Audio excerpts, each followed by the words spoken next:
we are in the throes of, the budget process here in New Jersey, and certainly everyone in this room is aware of the impacts of Senate Bill 2 S2 and what that's done to the Freehold Regional High School District, I wanted to put that at the top of sort of everyone's thought process this evening as we move forward over the next couple months and work through some of our own budget difficulties. Governor Murphy's budget address is scheduled for February 28th, and the way that state budgets work in New Jersey is that the governor gives the budget address, and then within 48 hours from that budget address, the school district receives their state aid numbers. The entire premise of S2 is built around the fact that there was a claim, right? The claim made is that some districts are not paying enough in property taxes against what other districts are. I just ask everybody to take a look at our webpage. We have a specific page dedicated to S2 advocacy. We blow those statistics out of the water. We can show across a number of districts that the declining student enrollment in no way matches the cuts to state aid, and that you cannot tax your way out of it. And so to illustrate that for Freehold Regional purposes, we generate about $2.8 million on the tax levy each year. That's what the 2% cap brings us to.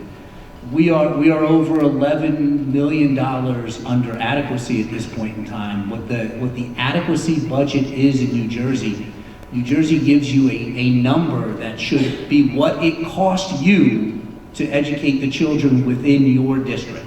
That's the adequacy budget. So we're $11 million south of that and moving further south, by the way. Now that doesn't mean that things may not happen in the governor's budget address. We had a call yesterday with some of our congressional representatives, and I pointed out on that call that I believe New Jersey might be the only state in the union to receive billions in federal dollars and still be cutting some school districts in their aid. And I asked them to rectify that. We know that the state government is presently sitting on somewhere close to $11 billion in reserves and federal funds. And the fact that in that landscape, a third of the districts in the state would actually receive state aid cuts as we emerge from the COVID-19 pandemic, as we know that student needs have only been exacerbated both academically and socially and emotionally, that's educational malfeasance, right? And so what I would ask everybody in this room is to educate yourselves on what is happening in our school community, talk to our elected officials, run those concerns up the flagpole about what kind of change might be made. We have this year and next year ahead of us of budget cuts, and what it looks like, is somewhere around $25 million that we've been reduced over what will ultimately be a 7-year period. I can tell you that there are, of the 50 some odd districts in Monmouth County, we are the lowest now in per pupil spending. That's not necessarily something to be proud of. That's what's been necessitated by the state aid cuts. So name a K6, a K8, or any other small district in Monmouth County, and they are spending more money per pupil than we are to educate high school students with hundreds of bus runs a day, with large-scale co-curricular and athletic programs and all the things that we put on at the high school level. We're also somewhere south of about $5,000 per student for comparable high school spending. And it's not just our district. I wrote an op-ed that hopefully will be published shortly. And one of the things I pointed out that in places like Lenape Regional, Toms River, Kittatinny, all regional districts, they're experiencing the same sorts of things we are, where they've had a 6 or 7% reduction in student enrollment, but an in some cases 40 to 50% reduction in state aid. Manalapan, Englishtown K-8 that sends to us, they've had a 7% reduction in student enrollment, but their state aid has been slashed by 50%. So the numbers don't add up, and the reason the numbers don't add up is because nobody at the state level has revisited the school funding formula for almost 2 decades. And that's why the numbers don't add up. So we're going to continue to advocate over the next couple of months. We know that a lot can change between then and now with the governor's budget address, that what we're hoping is that people hear some of these statistics and some of these numbers that don't make sense, and ultimately do the right thing, not just for the students in the Freehold Regional High School District, but for students across the state.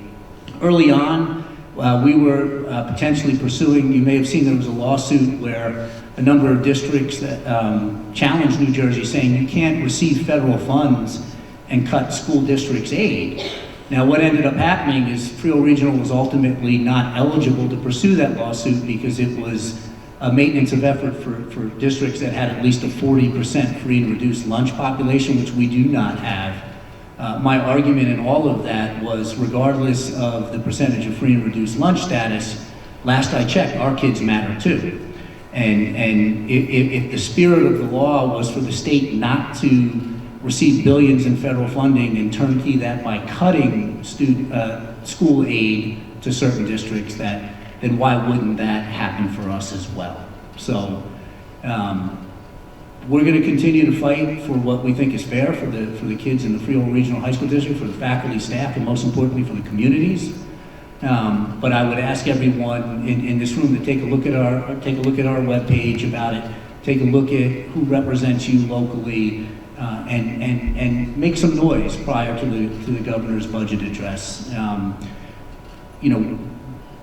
We're in a difficult position, and we've managed it very, very well over the first 5 years of this, but we've managed it to the point where there aren't really many things to manage any longer.